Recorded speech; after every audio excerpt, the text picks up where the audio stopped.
جنبه، لو فين ما يروح على طول تحية معكم برنامجكم افتح قلبك نجوم الزمن الجميل. معنا ومعكم اليوم أحد رموز كرة القدم في فريق غزل المحلة، أحد خريجي مدرسة الأخلاق الحميدة، المتواضع الخلوق، الكابتن خالد عيد. برحب معنا يا كابتن. اهلا بيك وبرحب بيك، كل سنه وانتم طيبين. كابتن خالد، برنامج افتح قلبك، عاوزين حضرتك تفتح قلبك معانا وتقول لجماهيرك خالد عيد، بداية خالد عيد. والله بسم الله الرحمن الرحيم. طبعا بدايه اي لاعب، بدات في مدرسه الكره في نادي غزل المحله سنه تقريبا 74، ولعبت في مدرسه الكوره وتدرجت في صفوف النادي المراحل السنيه كلها لغايه ما طلعت الفريق الاول وانا عندي 17 سنه. ولعبت اول مباراه ليا كانت في الفريق الاول، كانت مع نادي الترسانه. كانت اول مباراه رسميه ليا. كنت بلعب برضو مع نجوم كبار. وقدرت من ساعه ما طلعنا في الفريق الاول، واحنا قعدنا بقى الفتره دي كلها كنت بلعب، كنت اساسي في الفرقه، ولغايه ولعبت برضو، وصلت منتخب مصر من خلال نادي غزل المحله، ولغايه ما بطلت سنه 98. دي كانت الفتره بتاعتي من السبعينات ل 98. كابتن، لحقت عمالقة كرة القدم في غزل المحلة، كلمني عن انضمامك كناشئ. كأول مرة تصعدت الفريق الأول، لعبت وسط عمالقة غزل المحلة، منهم ناس كانت حصلت على دوري العام المصري. كلمني عن نجوم غزل المحلة في هذا الزمن، وازاي احتضنوك كناشئ وسطهم خالد عيد النجم الكبير اللي بدأ وسط كبار نجوم المحلة كنجم في بدايتك. هو طبعا انا ما لعبتش مع مجموعه اللعيبه اللي خدوا الدوري. انا حضرت الجيل الثمانينات اللي كان فيه شوقي وصابر، بس حضرت مجموعه من اللعيبه زي كابتن ابراهيم يوسف، زي كابتن مرعي، كابتن حسن غربيه. الناس دي كانوا لسه موجودين في الفرقه، وحضرتهم، اتمرنت معاهم، لكن ما لعبتش معاهم.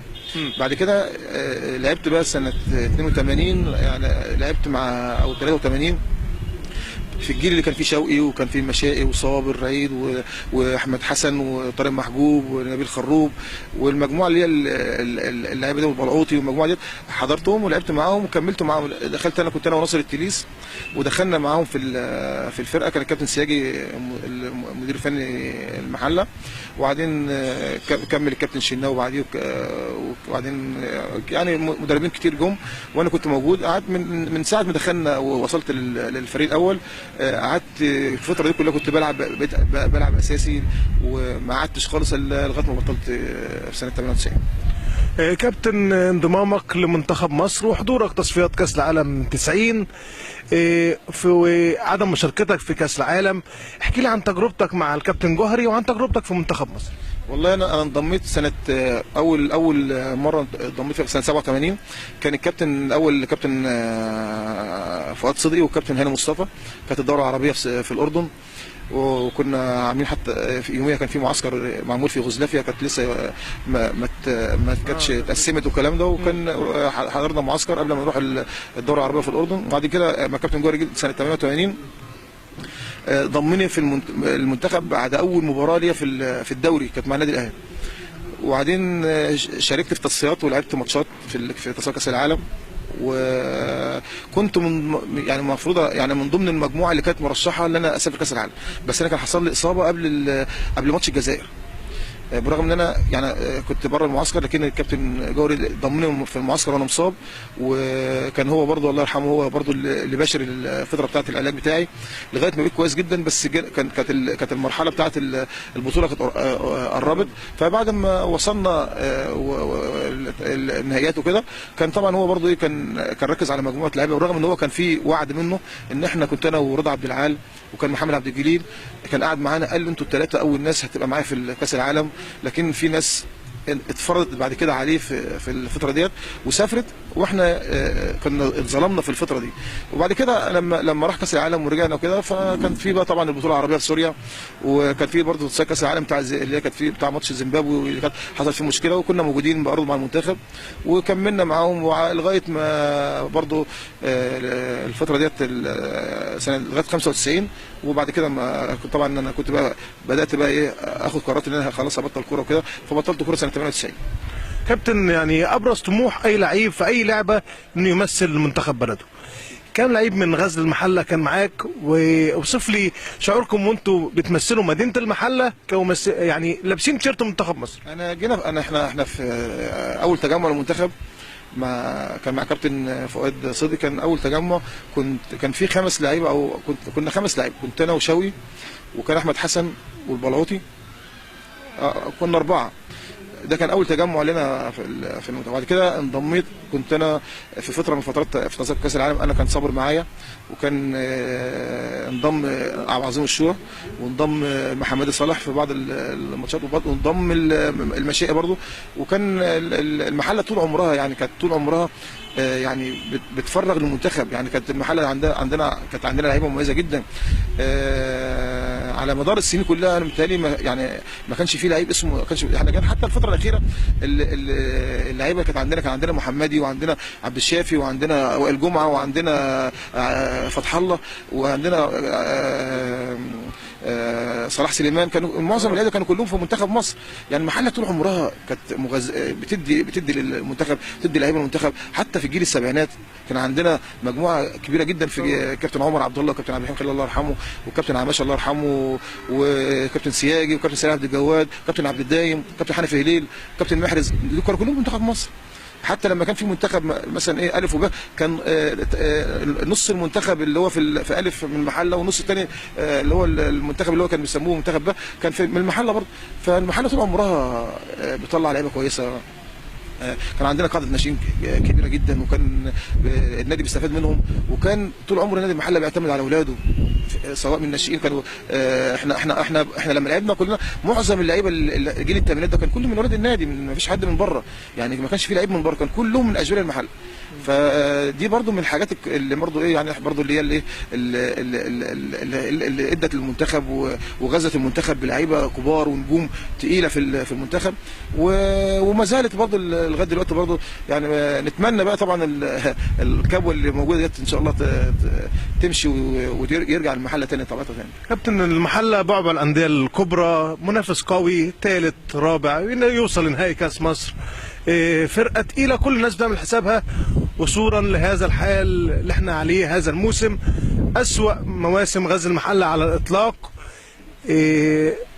بعين عاشق غزل المحله خالد عيد، شايف المحله فين؟ والله بص، يعني انا حزين جدا على الوضع اللي المحله وصلت فيه. يعني احنا بس دي برضه يعني مش وليده السنه دي، لا، اللي بيحصل في النادي ده تراكمات من زمان، سواء اداريه، سواء فنيه، سواء لعيبه. كل الحاجات ديت هي اللي وصلت بحال نادي المحله لغايه دلوقتي للسوق يعني. يعني انا في تاريخ نادي المحله عمر المحله ما وصلت للحاله دي، عمرها ما وصلت. حتى لما نزلنا درجه ثانيه عمري برضو ما كانش بالاداء ولا كان بالسلبيات ديت، ولا كان بالسوء انا فعلا واحد حزين جدا. يعني فرقه لغايه دلوقتي في الدوري ما كسبتش ماتش، والمحله دي زي ما انت تقول كان بعبع الانديه. يعني احنا كنا احنا في جيلنا، احنا كنا اما بنيجي نلعب الاهلي والزمالك دوت اللي هم اقوى فرقتين في مصر، كان بيجي لو خد بونت مننا في المحله يبقى طالع فرحان. لكن انا بتكلم الوضع وضع سيء جدا، والوضع كان يعني في تراكمات كتيره حصلت ووصلت الفرقه لهذا المستوى. طبعا انا مش عايز اخش في تفاصيل، لكن الناس كلها عارفه ان في كان في يعني شغل اداره مش صح، كان في شغل فني مش صح، كان في اختيارات لعيبه مش صح. الحاجات دي كلها ادت للوضع اللي في المحل ده. فطبعا ديت برضو يعني برضو المفروض يعني مثلا يعني يبقى في محاسبه، يبقى في مين يجوا مثلا احسن. دلوقتي برضو كان في اتهامات ان ولاد النادي هم اللي بيعملوا مؤامرات، ولاد النادي احنا بعيد عن النادي بقالنا كام سنوات. انا عن نفسي انا بعيد عن النادي بقالي اكتر من من 10 سنين او ما دخلش النادي. يعني انا اخر فتره كنت شغال فيها في نادي المحله سنه 2010، يعني بالتالي بقى لي 6 سنين بره النادي او 7 سنين. فانا يعني برضو ايه من الوضع السيء، من الكلام الكتير، من التخبيط اللي بيقعدوا يقولوا اولاد المحله ده بيعملوا كومبينات على المدربين اللي بتيجي من بره ومش عارف ايه والكلام. وطبعا اي مدرب بيجي من بره كان يفشل اول حاجه بيجيبها يقول لك ولاد النادي هم السبب، ولاد النادي هم اللي عملوا كذا كلام. طب النهارده ولاد النادي بعيد عن النادي خالص، ما فيش المدربين بتوع النادي بره. في ناس في ناس اشتغلت من نادي المحله، وفي ناس اتظلمت. انا عن نفسي في ناس في من ولاد النادي اشتغلت واتظلمت في السنه دي، زي احمد حسن، زي طارق محجوب. اتظلموا ليه؟ جم على وضع سيء، جم على وضع ما فيش امكانيات. الحاجه مثلا اللي المفروض يتوفر للمدرب والكلام ده بالنسبه للماديات، بالنسبه للعيبه بتاع، ما فيش الكلام ده. انا مثلا النهارده بشتغل في نادي المحل، عايز لعيب، عايز مثلا ميزانيه عشان اجيب عناصر كويسه. كل الحاجات ديت لازم تكون متوفره. لكن النهارده بتيجي تبص بتشتغل على الوضع السيء دوت طبعا. وبرده انا ما بلومهمش، بس هم اللي هم الوضع اللي اشتغلوا فيه ما ساعدهمش. فانا بصراحه يعني اتمنى طبعا الفتره اللي جايه طبعا طبعا السنه دي خلاص، السنه دي راحت خلاص، اتمنى ان يصلحوا الوضع السنه الجايه، المحله ترجع بسرعه. لان طبعا الدرجه الثانيه صعبه جدا، صعبه جدا. انا راجل مريت في المرحله ديت، صعبه جدا. محتاجين ان يتعمل فرقه كويسه، محتاجين من اول الموسم عندنا فريق قوي عشان يقدر يصعد ويقدر يرجع تاني نادي المحله لمكانته الطبيعيه تاني. وطبعا برضو عشان برضو ايه، احنا ورانا جمهور كبير، يعني المحله وراها جمهور كبير. انا بصراحه الناس بدات خلاص بقى الاحباط عندهم جامد جدا بسبب وضع الفريق يعني. فاتمنى ان شاء الله الفتره الجايه المحله ترجع لوضعها الطبيعي تاني، ويبقى منافس قوي على الدوري وعلى الكاس زي ما كنا في الفتره اللي احنا كنا شغالين فيها. كابتن كلاعب عرفنا خالد عيد بداياته الى ان اعتزل كره القدم، بدات كمدرب، احكي لي مشوارك التدريبي. والله انا بدات برضه، انا بدات في ناشئين المحله، مسكت في ناشئين المحله واشتغلت وبعدين سافرت الامارات، اشتغلت في الامارات مع نادي اهلي الفجيره. وبعدين لما جيت طلبت اشتغل مع كابتن محمد فايز مدرب عام، اشتغلت معاه. وبعدين اشتغلت مع كابتن ابراهيم يوسف، استفدت برضه منهم الاثنين برضه. وبعد كده اشتغلت لوحدي في فتره من الفترات، كنا برضو ماسكين الفرقه، كنا عاملين فيها شغل كويس جدا. وبعد كده مشيت من النادي، رجعت في الامارات تاني. وبعدين جيت مسكت اشتغلت في الدرجه الاولى في نادي سمنود ومع نادي شربين، وكان برضو تجارب كويسه جدا. وبعدين سافرت السعوديه، اشتغلت في نادي القلعه في السعوديه. وبعدين رجعت تاني مسكت فرقه سمنود تاني. وبعدين مسكت فرقه الرجاء في الدوري الممتاز، وقدرنا نقعدهم في الدوري اللي احنا الفتره اللي احنا مسكناهم فيها. وبعد كده مسكت فرقه الاسيوطي، وبرضه وحاليا مسكت فرقه طنطا، والحمد لله ماشيين الحمد لله يعني في الدرجه بتاعتنا ماشيين كويس. وفاضل لنا ماتش ان شاء الله، ربنا يكمله على خير ان شاء الله ونصعد الدوري الممتاز ان شاء الله. كابتن وصلنا لمحطه طنطا، هي المحطه يعني حديث الساعه الايام دي، المحله كلها بتشجع طنطا، هو واجب على الغربيه كلها انها تشجع طنطا، بس حبا في خالد عيد المحله كلها واقفه ورا طنطا. نتمنى لك التوفيق. شايف مشوار طنطا ازاي السنه دي؟ بص يعني انا عايز اقول حاجه، ودي مش مجامله ولا اي حاجه، ودي حقيقه بكلمك يعني بالامانه. نادي طنطا من الانديه اللي انا اشتغلت فيها عن نفسي، ولقيت راحه نفسيه وتعامل مش عايز اقول لك يعني، سواء من مجلس اداره الاستاذ فايز زهريبي واعضاء مجلس الاداره، سواء من الجهاز اللي معايا، سواء من اللعيبه. منظومه ناجحه، منظومه تنجح اي حد، بكلمك بالامانه. في احترافيه في الشغل، في احترافيه في التعامل، في عدم تدخل في شغلك، في ناس عارفه بتعمل ايه، كل واحد له دور في النادي ماشي عليه، ما حدش بيقدر يتخطى الدور بتاعه. فعشان كده النادي ناجح، والحمد لله رب العالمين. احنا مشينا الاول السنه دي بمسانده المجلس اداره ومسانده الجماهير، ومعانا مجموعه لعيبه على مستوى عالي جدا، سواء اخلاقيا فنيا، كل يعني الواحد مهما يقول لعيبه على مستوى عالي جدا يعني. اخترناهم بعنايه ولعيبه كويسه واعمار كويسه في السن، يعني اعمار صغيره في السن وكده، يقدروا يدوا كمان قدام ما شاء الله ربنا يديلهم الصحه ويكملهم. بتمنى طبعا من ربنا يكرمنا السنه دي ونصعد برضه عشان نهدي الصعود دوت للجماهير وندي لمجلس الاداره. وانا بقول لك، انا قلت قبل كده وبقولها كتير، النادي طنطا في اداره تنجح اي حد. وحضرتك في التسجيل معايا قلت لي المدرب اللي عاوز ينجح يجي يشتغل في طنطا.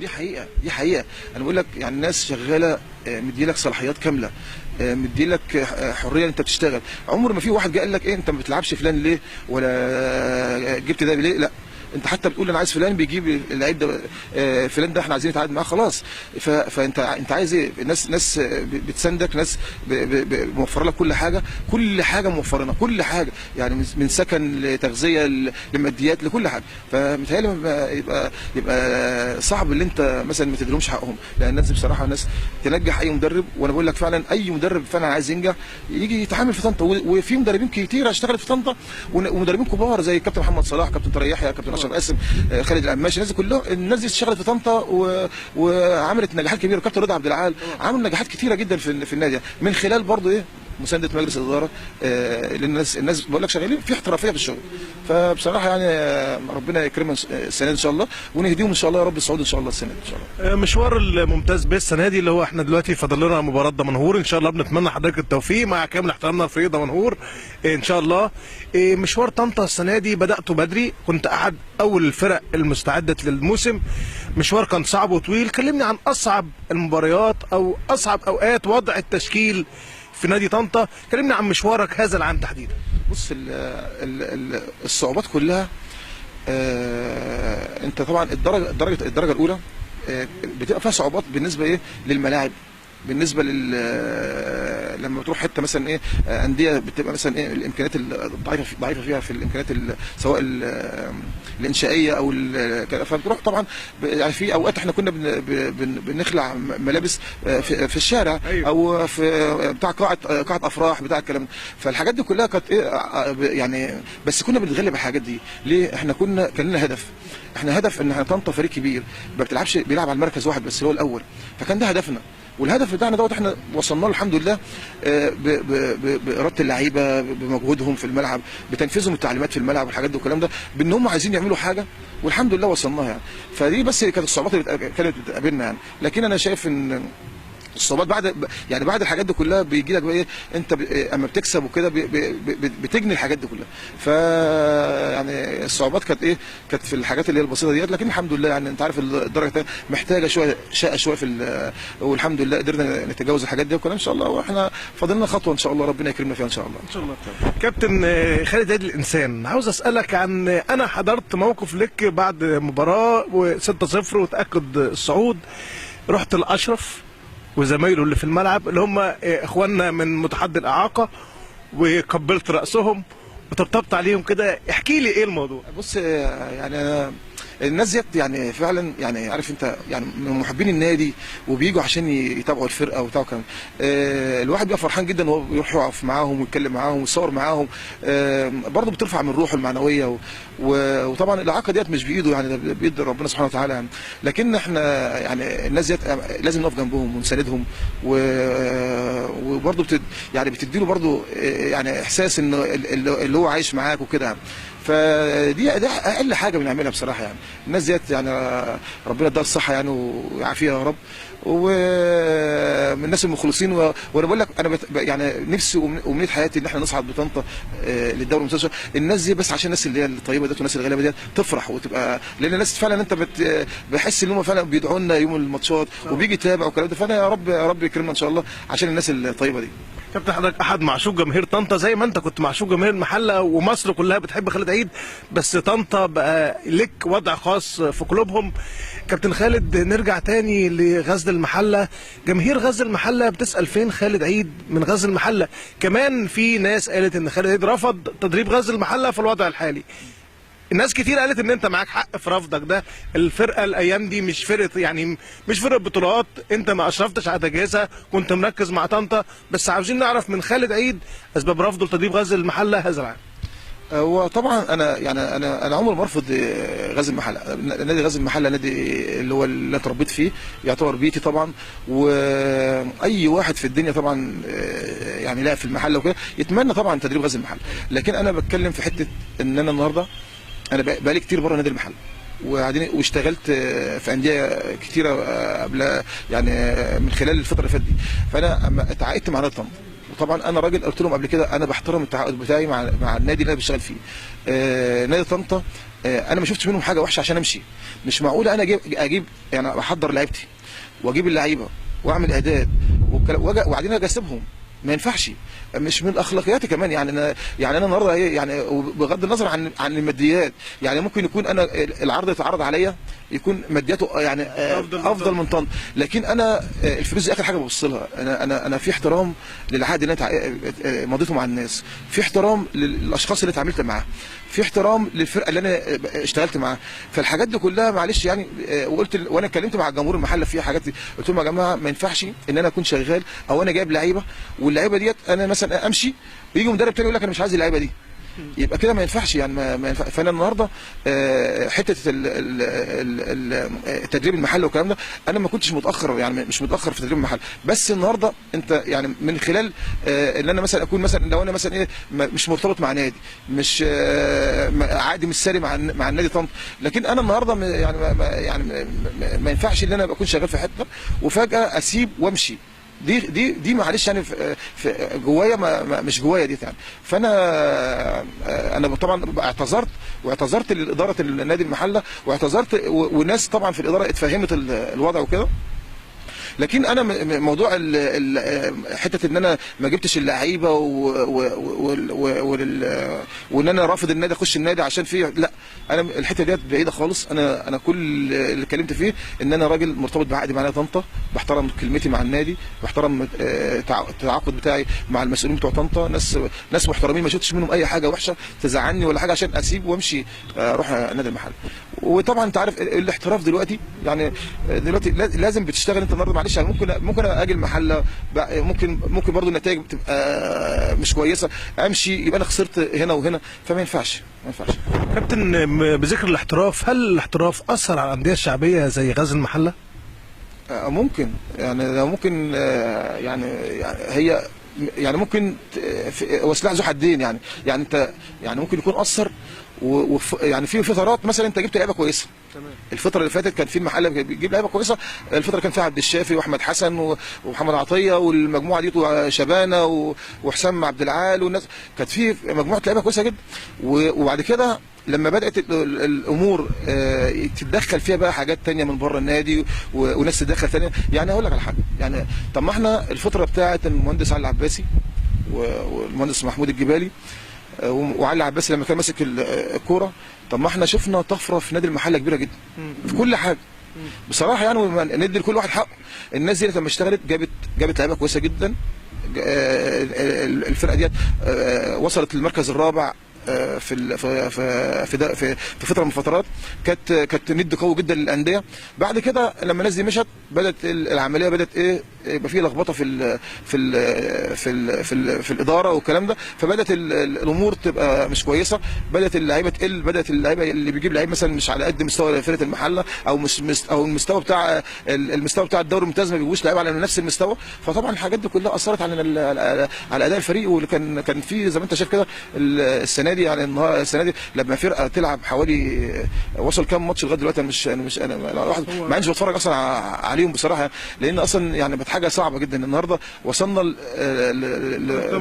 يعني فاضل 8 ماتشات والدوري خلص ما كسبناش ماتش، يعني حاجه غريبه بصراحه. يا كابتن هو الجماهير دايما بتقول، او يعني محبي غزل المحله بيقول ان انتم زمان كان التيشيرت اللي انتم لابسينه غالي عليكم، يعني انتمائكم للنادي كان اقوى من انتمائكم للفلوس، انما الموجودين دلوقتي هم جايين يشتغلوا هنا، ده مرتبهم اللي فهم موظفين. انا بص اقول لك حاجه، هل احنا دلوقتي لما كنا بنلعب كانت في فلوس زي دلوقتي؟ لا طبعا.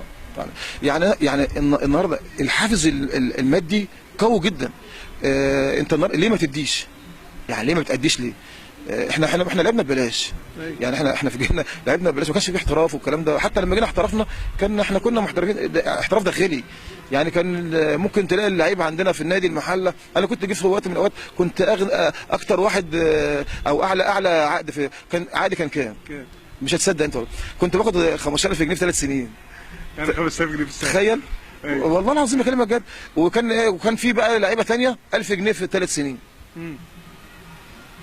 خد بالك بيلعبوا احنا كنا بنلعب حبا للنادي بس، يعني مش واخد بالك. لكن النهارده في فلوس بتتاخد وفي فلوس كتير يعني. فانا النهارده مش شايف مبرر ان احنا يبقى حتى الاداء كده.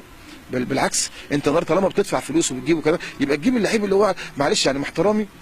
انا اقول لك مثلا مش معظم اللعيبه اللي جت وحشه، مش معظمهم وحشه، بس انت كنت ممكن بدل ما تجيب مثلا 15 لعيب كنت ممكن تجيب 6 7 لعيبه على مستوى كويس. سوبر. تمام، مع مجموعه من نادي من لعيبه النادي الناشئين يستفادوا مثلا يلعبوا كلام. كنت ممكن تعمل فرقه كويسه. لكن مثلا ممكن في بعض اللعيبه ممكن مع احترامي لهم طبعا ما يكونوش على قد المستوى برضو بتاع الدوري الممتاز. فدي برضو ممكن تكون هي برضو سبب من الاسباب اللي هي ادت لاهتزاز الفريق وسوء النتائج وكده. بس لكن انا برضو يعني عشان برضو نكون برضو منصفين، مش معظم اللعيبه اللي موجودين وحشين، لا في مجموعه لعيبه برضو كويسه. كابتن، عاوز رساله من الكابتن خالد عيد لجماهير غزل المحله العاشقه للكيان غزل المحله والعاشقه لخالد عيد. بص يعني انا طبعا جمهور المحله ما فيش حد يزايد عليه. يعني اولا انا بحبهم جدا وهم طبعا برضو بيبادلون نفس الحب يعني. لكن انا بقول احنا معروف مع جمهور المحله طول عمره بيقف جنب فرقه المحله بيساندهم. السنه دي خلاص راحت، عايزين السنه الجايه يبقى هم السند الاول للفريق عشان نطلع بسرعه للدوري الممتاز ثاني. وانا متاكد ان ديت مش غريبه عليهم يعني وكده. فاتمنى طبعا التوفيق لنادي المحله ولجمهور المحله وان شاء الله يرجعوا ثاني للدوري الممتاز ويبقى فريق المحله بعبع الانديه زي زمان. وطبعا بتمنى طبعا ان احنا ربنا يكرمنا في الماتش الفاصل ده ان شاء الله، وربنا يكرمنا ونصعد للدوري الممتاز برضو عشان برضو جمهور طنطا برضو من الجمهور الجميل اللي هو برضو يستحق برضو اللي هو برضو يعني يفرح ويبقى له فرقه في الدوري الممتاز، ويبقى في فرقه من محافظه الغربيه بدا يبقى مش في المحله وبلديه. لا ان شاء الله ربنا يكرمنا السنه دي ان شاء الله يبقى في فرقه في الدوري الممتاز من محافظه الغربيه وتكون طنطا ان شاء الله. ان شاء الله. كابتن، عاوز اسال حضرتك هبوط الفريق سمنود واللي حضرتك كنت دربته، هبوط ماليه كفر الزيات، هبوط غزل المحله الممتاز به، مشاكل في نادي الصيد، بلديه المحله الثالث، يبقى ان هو في شباب زفته بينافس للصعود للممتاز به، وطنطا بخالد عيد بينافسوا للصعود للممتاز. هل محافظه الغربيه اتاثرت بتاثر غزل المحله وانخفاض مستواه؟ بص طبعا المحله فريق كبير، يعني المحله من اعرق الانديه في الغربيه وبل في مصر كمان يعني. وبعدين معلش يعني احترامي لبلديه المحله والانديه اللي حضرتك قلت عليها دي، طول عمر نادي المحله في الدوري الممتاز. يعني كان حتى نزوله كان سنه 95 كانت كبوه وقدرنا نطلع بيه بسرعه. خد بالك. فبرضه حته ان المحله تبقى ما بقاش في الدوري الممتاز او فرقه من الغربيه ما تبقاش في الدوري الممتاز صعبه جدا يعني. النهارده معلش يعني في انديه عريقه نزلت وما طلعتش لغايه دلوقتي زي الترسانه والاولمبي والفرق دي. احنا مش عايزين دي توصل لنادي المحله، لا احنا بنقول احنا ان شاء الله السنه الجايه المحله ترجع قويه. برضه الدوري السنه الجايه يبقى صعب جدا لان هيبقى مجموعه واحده 18 فريق، فمحتاجين ان يتعمل فريق كويس جدا. مش بقى بقول لك واحد، لا محتاج فريق يكون على مستوى عالي عشان يصعد، عشان ما ينزلش تاني، عشان نوصل للدوري الممتاز وما ننزلش تاني. يعني برضه ديت يبقى المسؤولين برضه مهتمين بالحته ديت عشان ما نعانيش زي ما احنا بنعاني غير دلوقتي. كابتن، اسمح لي نرجع لخالد عيد اللعيب. عاوز اسالك اهم اللعيبه في غزل المحله كنت بتحب تلعب جنبهم، واهم اللعيبه في منتخب مصر لما رحت كنت مبسوط انك لعبت جنبهم؟ لا بص انا طبعا انا كنت من ضمن اللعيبه المحظوظين اللي لعبت جنب كابتن محمود المشائي. طبعا مشائي دوت من احسن رؤوس حربه لعبت في مصر، وكان يعني كان هداف الدوري، وراجل كان عنده مهاره سواء برجله الاثنين او بالهيدرز، كان لعيب هيدرز كويس جدا، ومن اللي انا استفدت منهم وانا بلعب جنبه. وبعدين جيت برضه في نفس المكان كان عبد العظيم الشورى برضه جه معايا في نفس حضرني برضه كان برضه من لعيبه كويسه جدا. وعلى مدار بقى كان بقى مجموعه لعيبه زي شوقي غريب، كان برضه احمد حسن، ناصر التليس، خالد الفتوح، صابر عيد، اللعيبه دي كلها يعني اللي هو جيل كان من احسن جيل جه في المحل. فانا استفدت من الناس دي كلها. في منتخب مصر برضه انا لعبت جنب احمد الكاس، لعبت جنب حسام حسن، جنب جمال عبد الحميد، اسماعيل يوسف، احمد رمزي، ابراهيم حسن. المجموعه دي كلها كانت برضو على مستوى عالي جدا يعني. وطبعا برضو احنا يعني استفدنا برضو من في الفتره بتاعه المنتخب، لان كان معانا مدرب عظيم الله يرحمه كابتن جوهري. كان طبعا استفدنا منه كلنا سواء كلاعب، وسواء انت كمان كبيت مدرب والكلام ده، استفدنا من الشغل بتاعه والكلام ده، ونقدر نحاول نطبق حاجات منه واحنا مدربين. كابتن عاوز اسالك عن ابرز المديرين الفنيين في حياه خالد عيد. ما انا اقول لك في الكابتن الجوهري، وطبعا في طبعا الكابتن الكبير برضو كابتن محمود ابو رجيله، كابتن محمود الشناوي، كابتن السياجه الله يرحمه. دولت من المدربين اللي انا اشتغلت تحت ايديهم، من الناس اللي هم دولت فعلا اللي افادوني جدا في التدريب. في برضو يعني الكابتن عادل طعيمه برضو من الناس برضو المدربين كويسين. الناس دي كلها استفدت منهم، سواء من دوت او من دوت او يعني كل واحد خدت منه خبرات كويسه جدا، والحمد لله يعني برضو بنحاول نقلد الناس دي طبعا هم المثل الاعلى لنا في التدريب. كابتن خالد ارهقناك، بنشكر حضرتك، بنتمنى لطنطا الصعود للممتاز، بنتمنى ان شاء الله عوده غزل المحله سريعا. نشكرك يا كابتن خالد. ربنا يخليك، وانا اتشرفت بيكم، وبقول لكم كل سنه وانتم طيبين، وان شاء الله كده نشوف البرنامج دوت ناجح على طول. يعني حاجه جميله، انتم بتحاولوا تذكروا الناس بالزمن الجميل. انتم دايما على الراس والعين. ربنا يخليك. الله يخليك. اعزائي المشاهدين، كنا معكم مع النجم خالد عيد، برنامج يفتح قلبك نجوم الزمن الجميل. بنحييكم، بنشكركم، لكم مشاهده ممتعه. كنا معكم حسام جبر، اكرم النفراوي، عبد الله الشرافي، محمد فتحي.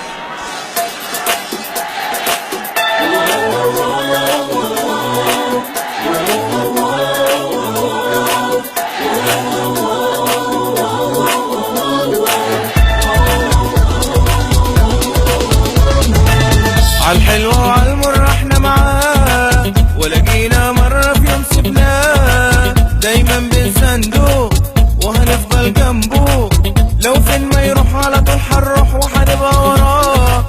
عالحلوة وعالمر احنا معاه، ولقينا مرة في يوم سبناه، دايما بنسنده وهنفضل جنبه.